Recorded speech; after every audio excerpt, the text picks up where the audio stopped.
All right, today we're going to be talking about Guardian Druid. This is the last tank update I'm going to be giving for Alpha. Or I should say Beta starts in 26 hours at the time of recording this video, so it is right around the corner. Make sure if you have not opted into Beta to go and do that if you're interested in testing. Of course, if you're not, doesn't matter. You can just play in midnight, I guess. Also, if you bought the Epic Edition, I believe you get guaranteed beta access. I'm not sure if it's the first wave or later. I'd imagine it's the first wave, or that'd be kind of scummy. But today I want to kind of talk about everything Guardian Druid has, maybe not everything, but kind of the more important things that they've gained and lost, their Apex talents along with their hero talents going into beta. So let's start off with everything they have lost.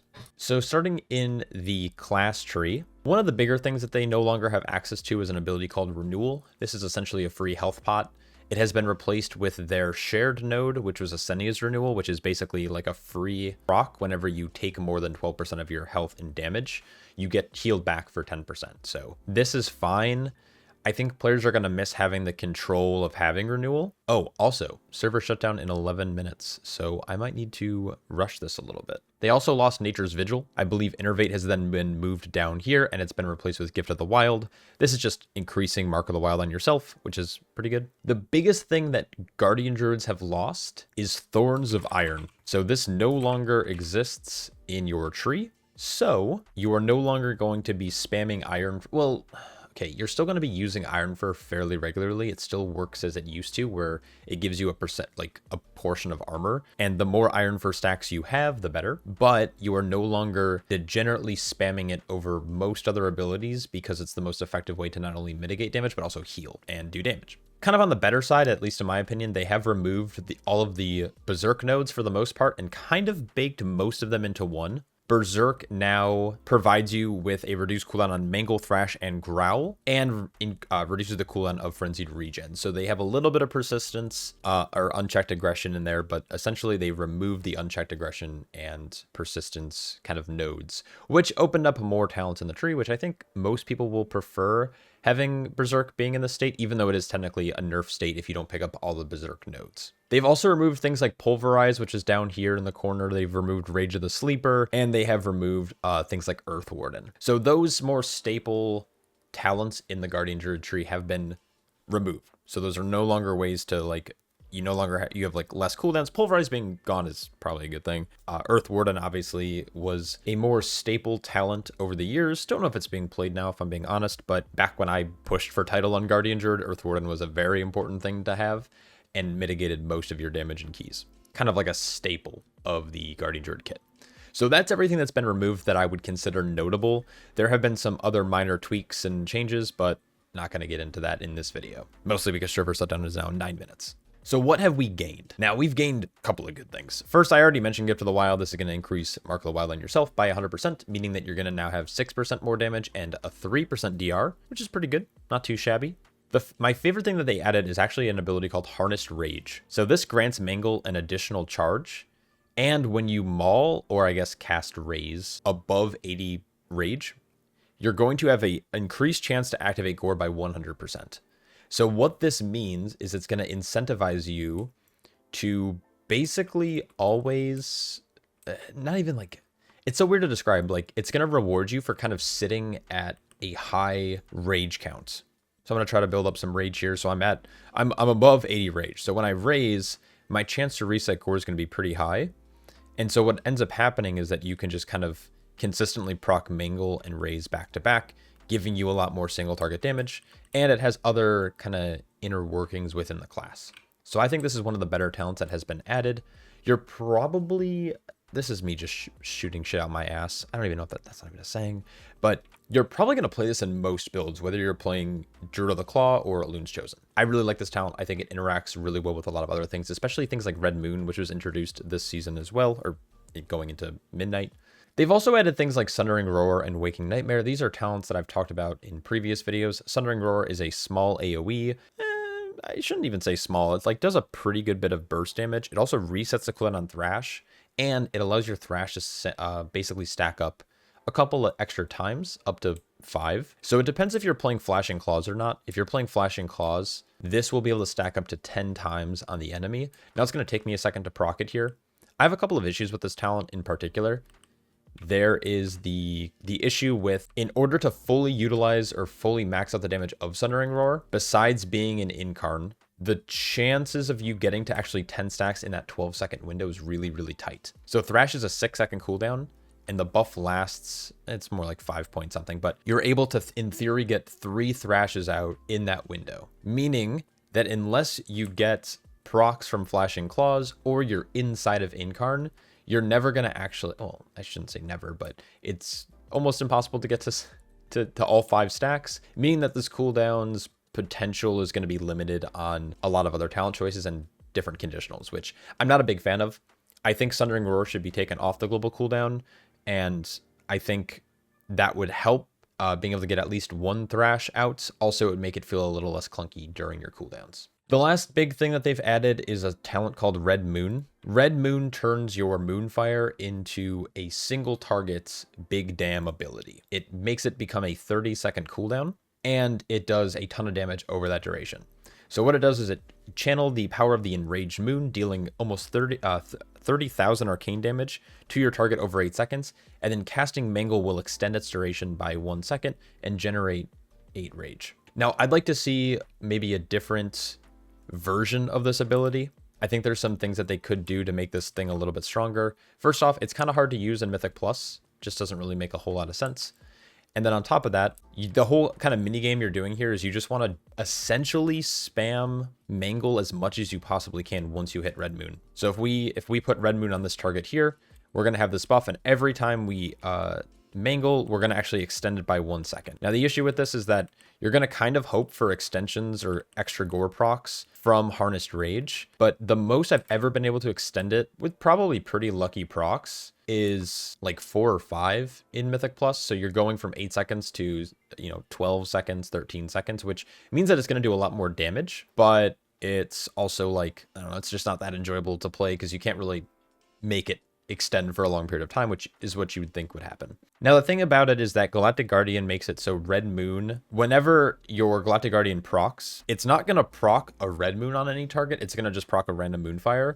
But whenever it does do that, you're going to gain a charge of Lunar Wrath, and then spending Rage while Red Moon is active is going to consume a stack to deal arcane damage. Now, the issue, what ends up happening is that you can't spend enough Rage to actually dump the amount of stacks you're going to get in a large pool because of Galactic Guardian. So the economy there's like a little bit off. So they definitely need to do some tuning on this ability specifically. Maybe a rework, maybe just kind of scrap the idea. I don't know. Personally, while Red Moon does do a lot of single target damage, I don't think it's going to be played in Mythic Plus. And I think the entire gameplay loop feels extremely clunky and not very rewarding. So outside of that, they've also added Apex talents. I have 2 minutes to talk about this before I maybe talk about the hero talents, which I can just put B-roll for. So the Apex talent is extremely underwhelming. We've seen the rotational side of Apex talents where Brewmaster, Protection Paladin, Prot Warrior, their Apex talent is more tied into their rotation, consuming brews and then sending Keg Smash, shield slams and shield block, and then you have the cooldown based stuff, which is like the DK, the meta. Guardian Druid's in this like weird thing where your Apex talent doesn't actually come into effect until Incarnation ends.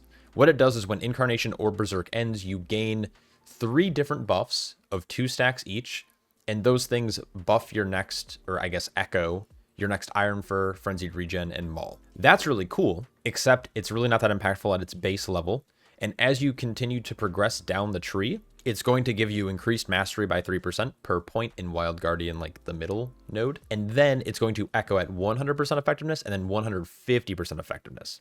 Now there's some interesting synergies with like your rays being replicated and then giving you Ursoc's Fury shields. Is it actually going to be that impactful though? Probably not. Incarnation's really weird because you're basically immortal during the duration of Incarnation. And then coming out of it, the pack's probably dead, or like the empowered abilities aren't really going to make that much of an impact on your survivability or your damage because the pull is probably pretty much dead. Now it might be nice going into the next pull, but I think there's some scaling issues with this. It's going to be really awkward in low content, because Incarn might still even be active, and then it's going to fade running from pack to pack. In like a mid key, your Incarn might fade right at the end of a pull, and then there might be a world in like the high keys where maybe it's like these extra uses will kind of feel like you're extending the Incarnation buff, but it's the rewards after the fact. It's like you just use the most insane cooldown in the game, and then like your abilities echo. Like, it doesn't feel that great. Finally, the last one just causes those abilities to be buffed.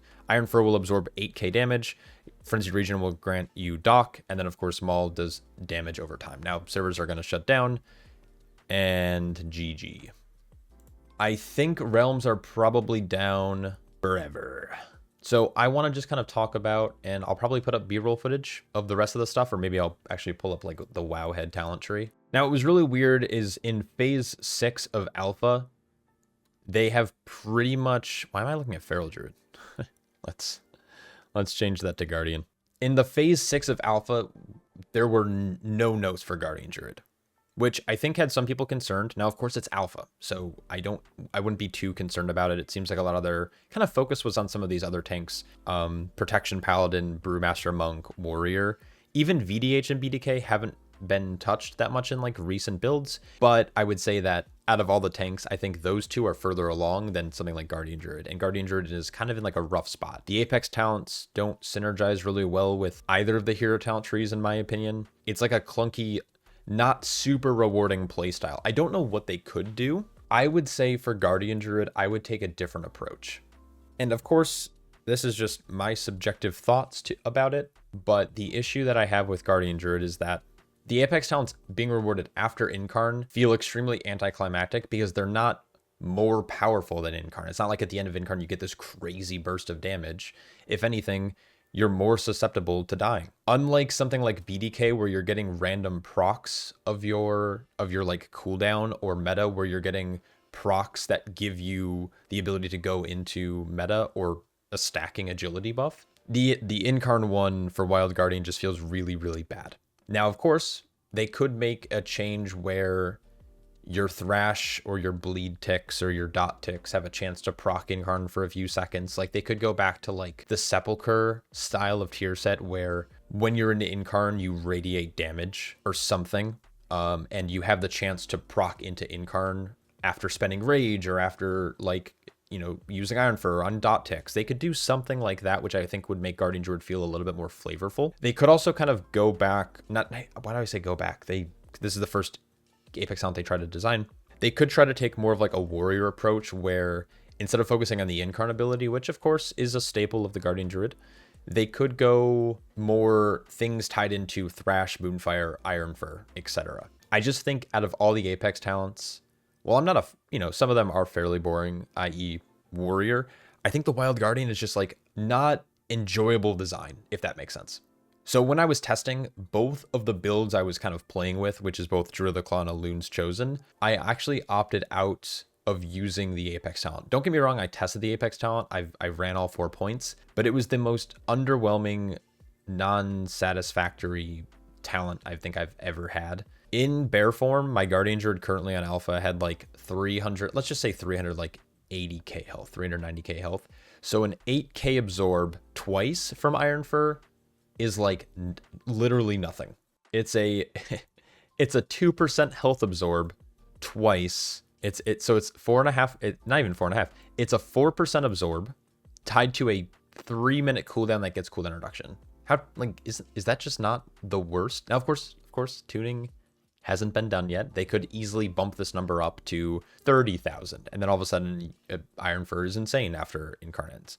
But with current tuning, the capstone just is just not good. It's just not good. This is the only, like I said, this is the only hero talent that I would really, really like a redesign for.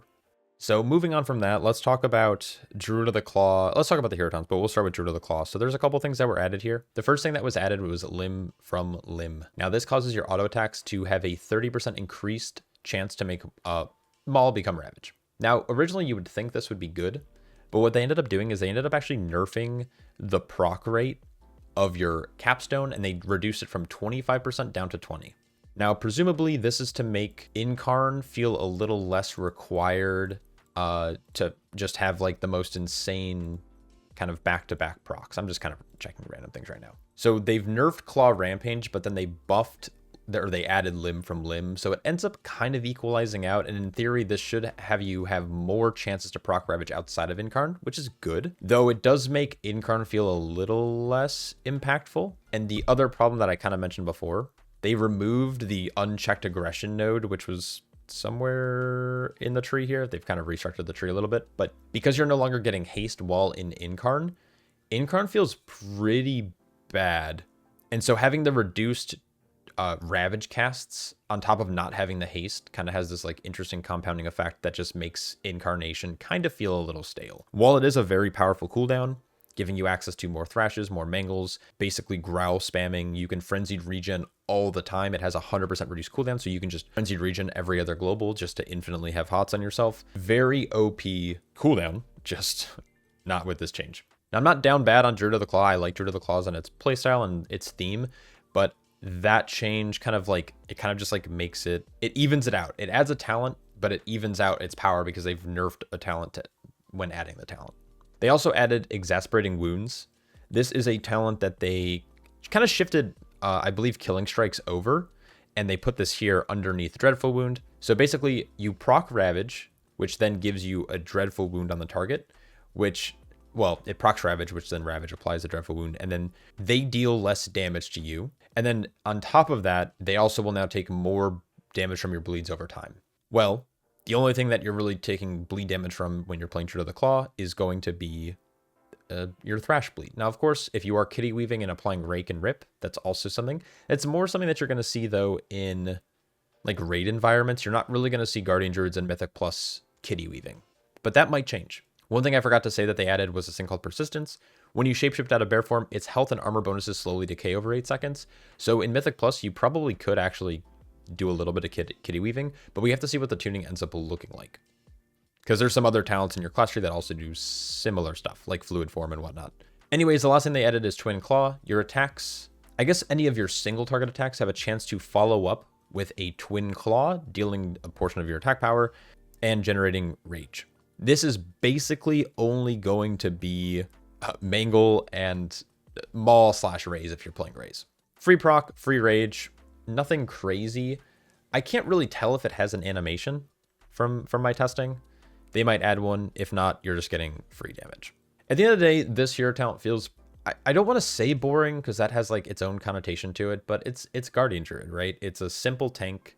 You swipe, you thrash, you mangle. The playstyle, though, with having the extra mangle charge from Harnessed Rage, does make Druid of the Claw feel a little bit more aggressive. Anyways, moving on to Elune's Chosen. So Elune's Chosen got 3 new talents down the right-hand side of the tree, which have some interesting interactions. I've talked about this in a previous video, but I'll kind of just mention it here. First, we have Star Cascade. Thrash has a 50% chance to launch a Star Surge at a victim at 120% effectiveness. This is pretty nice.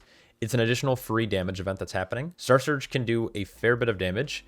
If you progress down into like kind of the right-hand side of your tree, you can make it so Star Surge does even a little bit more damage if you're playing Starlight Conduit. It doesn't require you to play any of the talents up here, but as a, let me kind of throw some other points in here. As a kind of Moon Bear, it's kind of nice to be able to path down here, getting extra magic damage and healing. The range of all your spells doesn't really matter. Maybe, you know, obviously with like Moonfire, but then you have Starlight Conduit. So kind of interesting synergy there. Next, we have Numbral Swell. Lunar Beam increases arcane damage you deal by 10% while it's active, and that's it. So Lunar Beam just becomes even more important to put down. One thing that I forgot to mention is that Lunar Beam has taken a much better spot in the tree, so it's a lot easier to get to, instead of having to path all the way down to like the deep corner. So you can actually technically like start ignoring some of these like lower nodes, even though I don't know if you necessarily want to. And last but not least, Bask in Moonlight. Maul damage increased by 10%. Lunar's Beam damage dealt to his primary target increased by 30%. Now on beta, or on alpha, this was not working, but in kind of like, you know, we can theorize that this is just more single target damage for the Elune's Chosen Guardian Druid. Lately, Druid of the Claw has been the more stronger, like offensive single target tank. This will hopefully pull it in line, bring it up to snuff, up to par. Why do I keep burping? I think Elune's Chosen ends up playing exactly how it has been. The major choice you're going to make is the difference between basically running Twin Moonfire or Red Moon. Red Moon is a very powerful single target priority spell. It's going to be good in single target. It's maybe good for some dungeons depending on the dungeon, but generally speaking, Guardian Druid is your classic like Thrash, Mangle, and then Moonfire whenever you get procs. With Harnessed Rage being added, it does make it more likely that you could play things like Raise and really like fish for those additional procs. Having an additional thing of Mangle also is nice, especially if you're playing Red Moon, so you can extend the Red Moon buff for as long as you possibly can. Because I was running normal dungeons and stuff on Alpha, I was able to swap talents for bosses and for like trash. So I did test Red Moon. I think the idea is there. It's very similar to any kind of class that has had the any kind of like playstyle choice where it's like, well, the goal is to put up a dot and then extend that dot for as long as possible. The most egregious version of this was way back in the day when we had like things like Shadow Priest with Surrender to Madness. Currently, Devour is very similar. Now, of course, those are more cooldown based, but with Red Moon, the idea is to put up the dot and then extend it for as long as you possibly can. And this could come down to like pooling mangle charges, pooling rage to make sure you can get resets through harnessed rage. So it kind of it's interesting in single target, but in AoE, it's kind of like it's kind of just standard, you know. I don't have much else to talk about on the matter, if I'm being honest. Guardian Druid is a tank that I think by the end of Alpha needs the most attention. Now, beta is a very long cycle. People are speculating that this expansion is not going to release until February, which makes sense. Going into beta, we are not going to be able to test Mythic Plus and stuff right away, so don't expect any kind of changes right off the bat, nor can we test anything in like hard content. But it is going to be interesting to see what choices they make with Guardian Druid going forward. Could it go live like this? Yeah, probably. Would it be fun? Probably not. And if Blizzard wants Apex talents to be considered and played or powerful, like they've stated, I think this needs a redesign. I don't even think tuning it properly, like tuning it up, would really help. The problem right now is the capstone for Wild Guardian is extremely lackluster. The nature damage over time is like kind of okay, especially if you're playing Raise. The Dream of Cenarius is kind of nice in scenarios where you need to off heal, but it's so hard to plan 30 seconds out, right? Because you're not getting this buff until late. And then Iron Fur, the absorb is stupid low. The mastery increase is kind of nice, right? From the 2.0 node, you're getting up to 6% free mastery, and then your abilities will echo. But I think there are talents in like your spec tree that would make more sense to take over this because it has more synergistic traits for both of the builds. And then like maybe you'll play just the first thing of Wild Guardian, so you do get echoed Iron Furs, Mauls, and Frenzied Regens at the end of the cooldown. But even that, you can easily make the argument to put it somewhere else in the tree. The one thing that I really enjoyed about the new Guardian Druid tree is there was a kind of build that I was messing around with, which allowed you to have kind of crazy Iron Fur uptime and high stacks. Something that we haven't run in I feel like a very long time is Guardian of Elune. Mangle increases the duration of your next Iron Fur by 3 seconds, or the healing of your next Frenzied Regen by 20%.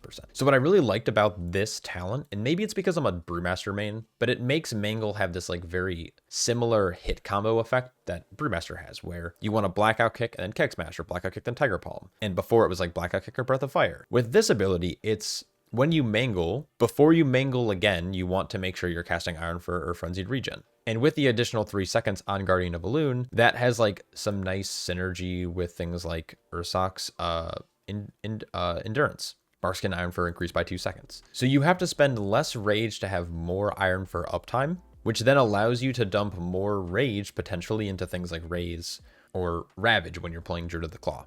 I will say this, I think they got the gore feedback loop for Mangle resets with the Harnessed Rage. This is like probably the best talent that they've added to Guardian Druid in a very long time. I think Sundering Roar, like I said before, can be removed from the global cooldown. I think this would feel a lot better to actually utilize. I know that's not really Blizzard's design philosophy right now, but man, does it feel so bad. Like, because when you want to use it when an Incarn, but when you're an Incarn, you still also want to Mangle, and you'll like enter Incarn, which will pretty much reset Thrash anyways. You'll Thrash, Sundering Roar, and then Thrash again. But the thing is, the reset happens every other global. So using Sundering Roar, you don't benefit from the reset. So it's just like clunky. So again, if it was off the global cooldown, it'd be kind of nice to be like Thrash, Sundering Roar, Thrash, basically within 2 globals instead of 3. And I think that would make the class play a little bit more better.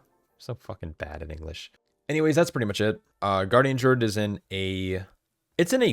I don't want to say it's bad. It's not like the class is unplayable. It's just so bare bones And the Apex talent means that, at least again, like I said, with the current tuning, you're just going to play other talents, which in a silver lining, being able to have 4 additional talent points or 3 additional talent points or however many you want to spend into Apex or into your tree is kind of nice. It's kind of nice to be like, well, I used to not be able to play with, like, if I was playing Galactic Guardian, I'm just throwing out a random example, I couldn't really play with Raze. But now with those extra points, it's pretty easy to kind of play more of these talents that you normally wouldn't get to play with, if that makes sense. But it also sucks if you have just a bad Apex talent forever, and that's not rewarding and fun, because every other class has a fun Apex talent, at least everything that I've tested and played so far. So yeah, I'm not going to rant too much longer. It's kind of boring that I don't have the game. I wish I started recording this video before servers went down. But that's just what happens when you have other shit going on. I can't imagine that servers will come back up today. I'd be very, very surprised. Hopefully you guys enjoyed the video. Let me know what you guys think down below. Of course, I definitely want to hear from the guy who thinks I made the worst build of all time, despite not actually trying to have a build, but really I was just trying to showcase some fucking talents. But yeah, let me know. Criticize me. Let's go. I'll catch you all in the next one. Peace.